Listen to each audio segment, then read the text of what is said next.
I wanted to do everything at one point because I'm like, ugh. You know, when you get like an idea or something to talk about, you feel like I just want to, let me just do everything at the same time. So that is one of the sad part with me being surveillanced or hacked, you know, is that if this was like a normal circumstance, do you know how most so-called influencers, bloggers, YouTubers, whatever, how they do? Like they will like have like a week, a day, a month where they just create this content, whether it's photographs, videos, text, whatever. They will just have like a day, a week, a month, or whatever, where they just focus on that, and they will create like a lot, you know, like a lot of posts in like one day. Switch clothes, switch location, and just have like a library of that. And then they will like put like a timer or whatever you call it. So this stuff will come up like every 2 days, every week, or something like that, you know. And while this is going on, they are somewhere minding their own business, living la vida loca, or working a 9 to 5, or just doing whatever, you know. So it's basically preparation.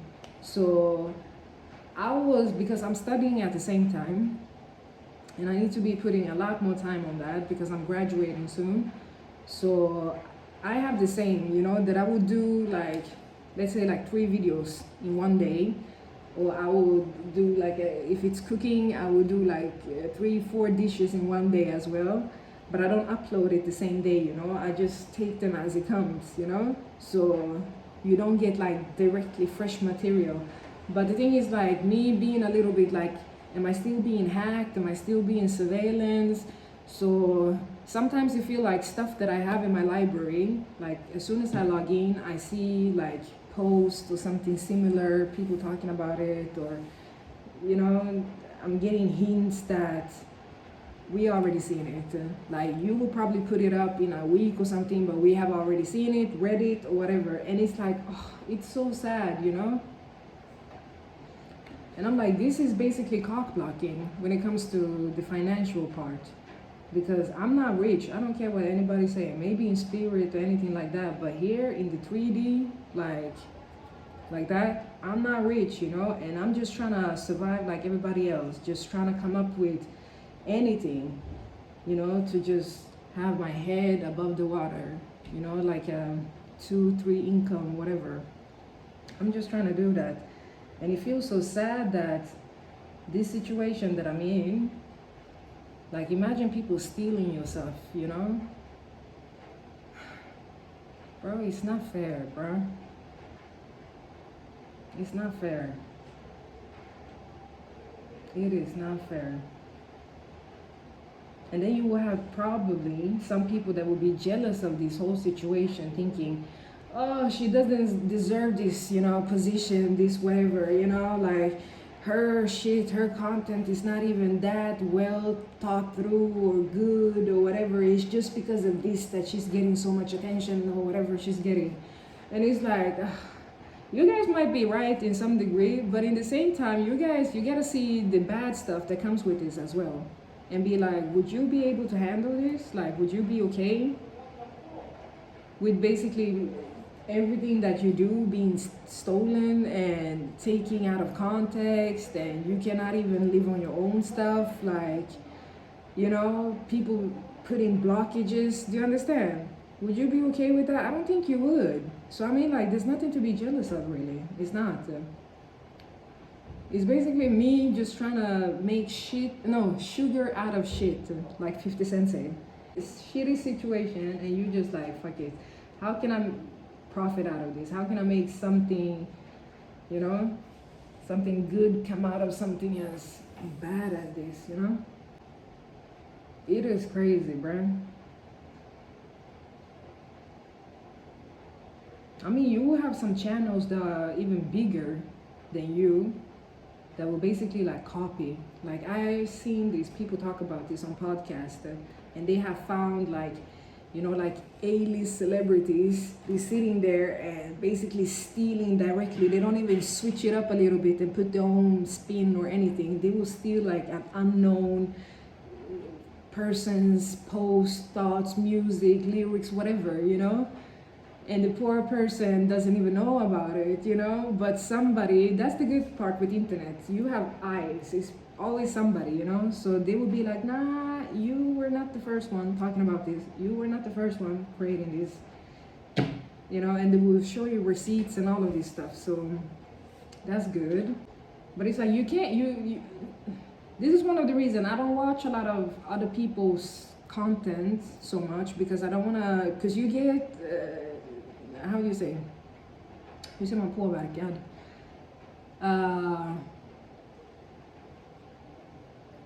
You get como se, not inspired, but you know, like when people, when you see something, it's in your library somewhere in your head, you know. So I want whatever that's coming out is gonna be from me, and you can have inspiration, of course, and you know, and make sure that you always like give credit where credit is due, you know. But if you watch other people too much, you know, you will lose yourself basically. So this is one of the things, like if you're gonna create stuff, just try to focus on yourself, you know, so you don't mix it up with other people's stuff too much. I wrote something about this back in Canada when I started to notice that maybe my shit was getting stolen. I was like, whoever is jealous of the situation, because I know how people work. I've seen the conversations, the discussions that is online. So sometimes when I talk, it's literally these so-called imaginary haters that I'm talking to, because I've seen how they act towards others that have been doing similar stuff or going through similar stuff.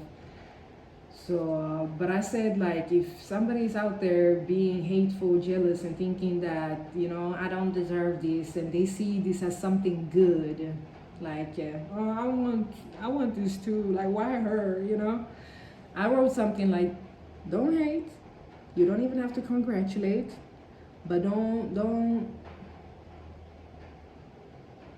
basically, like, have patience. Do you understand? Because I was like, when fame comes quick, you lose that shit quick as well, you know? And I was like, the only reason why people might think that this is fun to follow and listen to and all of this stuff right now is because the fact that I'm so-called unaware of what's going on behind the scenes, you know? So it's like, if you go on YouTube, you have a guy that explains the movie The Truman Show, and he explains this so good. Like, he literally, like, what did he say? He said that in Truman Show, the only person that was real, that didn't play, didn't act like he was raw, was Truman. Like, everybody else was paid actors and actresses and all of this stuff. And he said that that was one of the reasons a lot of people were watching, because that was, you know, and he took some references from TV shows that we have today, you know, reality shows where people, they have perfect makeup, they wake up and they have a table full of breakfast, you know, continental breakfast, but they take one little bite and then go, you know? And it is so staged and fake, and you know, so he was like, when you see somebody being so raw, so everything, and so unaware, like, everybody's looking for that, you know, in this so-called fake world, like, you just want something real, you know? So I think I wrote something with that reference when I was in Canada. I was like, the only reason why people think that this might be interesting to even remotely watch or listen to or anything is because of the fact that I don't know. But I was like, as soon as I start to understand, or I know black and white, like for certain, it's not gonna be fun anymore. Because then I know, then I'm just like anybody else, you know, just trying to hustle and make it. But right now it's like, I'm unaware, you know. You need to see that one on YouTube. I think I'm gonna put the, somewhere here, or maybe here. I'm gonna put it up anyhow, so you can go and click on that and watch, because his description is so spot on. So I was like, don't hate, like, this shit is not gonna last forever, you know. People have a short attention span. They're gonna get tired of me, and they're gonna get tired of this bullshit, and something else is gonna come up that is more interesting or whatever. And I wrote this back in 2019, and it's 2000, soon in 6 months we in 2024. I'm telling you, this year has been Usain Bolting. Like, it has gone so fast. I'm not kidding with you. But this is one of the so-called prophecies that they had too, that everything was gonna change. Like even your time, how you view time or something. Like everything was gonna, whatever. This was not what I was gonna talk about. So anyhow, this was 2019 and it's 2024 soon. And it feels like this shit is just getting even more intense, more like I can feel this stuff. I don't know, but I can feel. I don't know how to say it, but I can feel this stuff, you know? And yeah, it's crazy.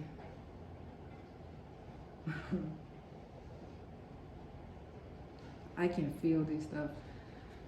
And it's so sad. These people have been probably waiting since 2019 for my downfall, this shit to end, you know, and it's still not ending. It's just getting even more and more and more and more, you know, and it's like, you see, this is why you should not just sit there and watch other people, you know, live your life, do you, mind your business.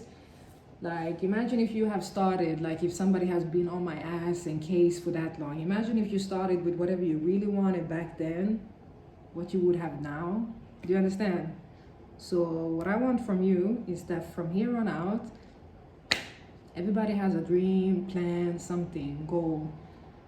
Sit down, sketch on that, and just work on that as often as you can to just get to that. Do you understand? And don't be here so much. Do you understand? Don't be here so much. Not that I don't appreciate it or whatever. I mean, the hate, the love, the everything. I don't give a shit. Cause I have my love glasses on, I don't see the haters. But anyhow, do you, boo boo, do you.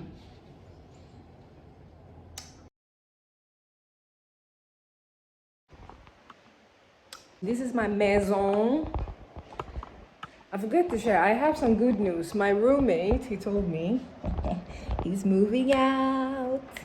He's moving out soon. So that means that I'm gonna have the whole place for myself for a while until the next person moves in. So I'm very happy about that because he and I have so many stories to share when it comes to this guy. Like, he's religious. You see, I'm talking the truth. I'm sneezing. Oh. He is religious, and when I moved in, he had because I'm curious when it comes to all kinds of religions, so I do my little research by myself. And I remember seeing a long time ago somebody talking about how to get the jinns, bad spirits from your house, you know, to leave, or if you were possessed. And it was like you needed water, you needed oil, you needed something called black seeds. And you can drink this, or you can just have it like on the table somewhere. And this would be like some kind of, you know. And I remember that when I moved in, he had like black seeds and everything on the kitchen table here. Like, I was laughing because I was like, bruh. This guy, he thinks really that I'm a jinn or I'm possessed with a jinn or something, and he's trying to, you know, do some exorcism or whatever. And I'm like, it was so funny. Like, this guy is special. I'm not kidding with you. Like, nah, he is special. Like, he be walking around here like he owns the whole apartment. Very very entitled. I'm gonna say very entitled. Being somebody that studies engineering, I was like, engineer this fucking garbage down to the dumpster, you know? Are you kidding me? But he's moving out.